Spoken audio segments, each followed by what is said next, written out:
A to B உங்கள் பசியார எங்கள் ருசி பேசும். டெல்டா மாவட்டத்தில் வரலாறு காணாத மழை பெஞ்சிக்கிட்டு இருக்குது.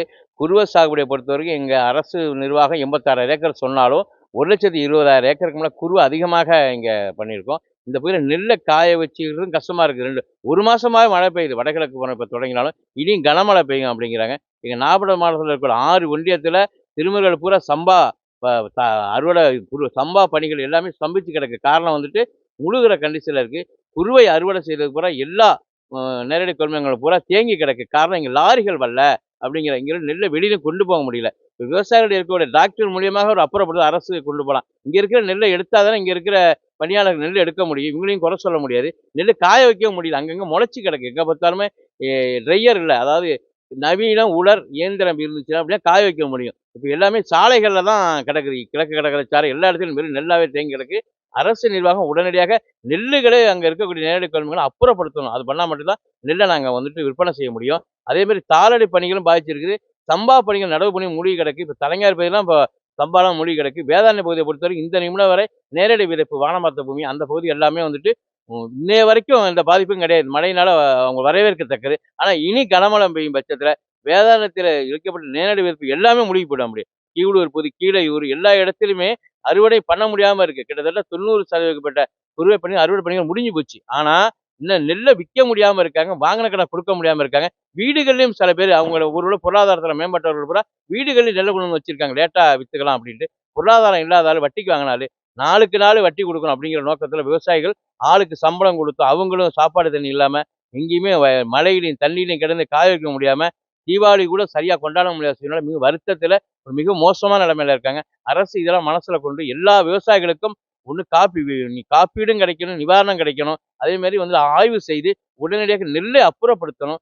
ஒரு ஒன்றியத்துக்கு ஒரு இடத்துல நெல்லை பாதுகாக்கிற சேமிப்பு கிடங்கு கட்டினாங்க அப்படின்னாக்கா அங்கே வச்சுன்னு எங்களுக்கு நேரம் கிடைக்கிது அப்போ கொண்டாந்து போடலாம்.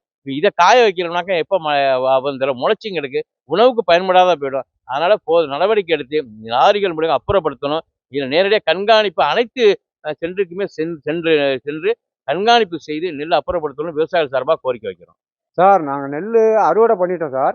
அறுவடை பண்ணி என்னால் முடிஞ்ச வரையும் வெளியில் காய வச்சுட்டோம்.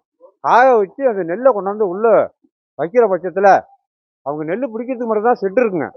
எங்களுக்கு இந்த மேலே வந்து சிமெண்ட் கலம் நல்லா ஒரு 20 விவசாயி நெல் அடுக்கிற அளவுக்கு சிமெண்ட் கலம் போட்டு கொடுத்துருக்காங்க.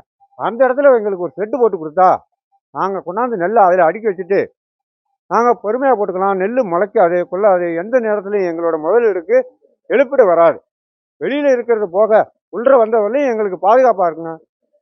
தொடர்ந்து இந்த நெல்லை கொண்டு வந்ததுனால நான் 6 ஏக்கர் நெல்லில் ஒரு 79 இப்போ போட்டிருக்கோம் சார். மீதி நெல் அப்படியே இருக்குது. அந்த மீதி நெல்லும் திரும்ப போட முடியுமா, அப்படியே வீணாக போயிடுமாங்கிற ஒரு மன கஷ்டத்தில் தீபாவளிக்கு கூட சாப்பிடாம என்ன வரையும் இருக்கேன் சார்.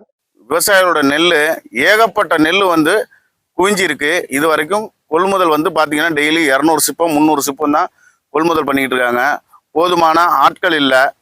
அப்படி இருந்தாலும் மாவட்ட ஆட்சியர் வர்றாருன்னு நேற்று புடி முதலே கிட்டத்தட்ட ஒரு 5 மணி நேரம் நிப்பாட்டிட்டாங்க. அதுக்கப்புறம் மின்சார தட்டுப்பாடு. அதுக்கப்புறம் பார்த்தீங்கன்னா விவசாயிகளோட நெல் ஈரமாக இருக்குது, திருப்பி காயங்கிற ஒரு பிரச்சனை இந்த மாதிரி இருக்குது. விவசாயிகள் நெல்லை நாங்கள் ரோட்டில் கொட்டி 4 மணி நேரம் 5 மணி நேரம் ஒரு நாளைக்கு 40 மூட்டை 50 மூட்டை தான் காய வைக்க முடியுது. இப்போ வந்து நான் என்னோட 200 மூட்டை நெல் பெரிய மூட்டைக்கு 10 நாளாக காய வச்சு நான் கொண்டு அடுக்கி வச்சுருக்கேன். இன்னைக்கு வரைக்கும் என்னோட நெல்லை பிடிக்க முடியலை. காரணம் கேட்டால் சீனியாரிட்டி படி தான் வருவோங்கிறாங்க. சீனியாரிட்டி படி பார்த்தா அவங்கவுங்க என்ன பண்ணுறாங்கன்னா நெல் அறுக்கிறதுக்கு முன்னாடியே கொண்டு வந்து விசிட்டடங்களை பட்டியல் எழுத்துட்ட பதிவு பண்ணிட்டு போயிடுறாங்க. இப்போ நான் என்ன பண்ணுறேன்னா எனக்கு டிபிசி பக்கத்தில் தான் நெல் கொட்டுவேன்னு இருந்தேன். அங்கே நெல் கொட்ட முடியலை. ஏன்னா இடம் கிடையாது காய வைக்க. இப்போ நான் கொண்டு வந்து ரோட்டில் மெடிக்கல் காலேஜுக்கு பின்னாடி ரோட்டில் கொட்டி காய வச்சு நான் டெய்லியும் 50 மூட்டையாக கொண்டு 3 நாளாக வச்சுட்டு உட்காந்துருக்கேன். என்னோட நெல்லை இது வரைக்கும் பிடிக்கிறதுக்கான எந்த ஒரு நடவடிக்கையும் எடுக்கலை.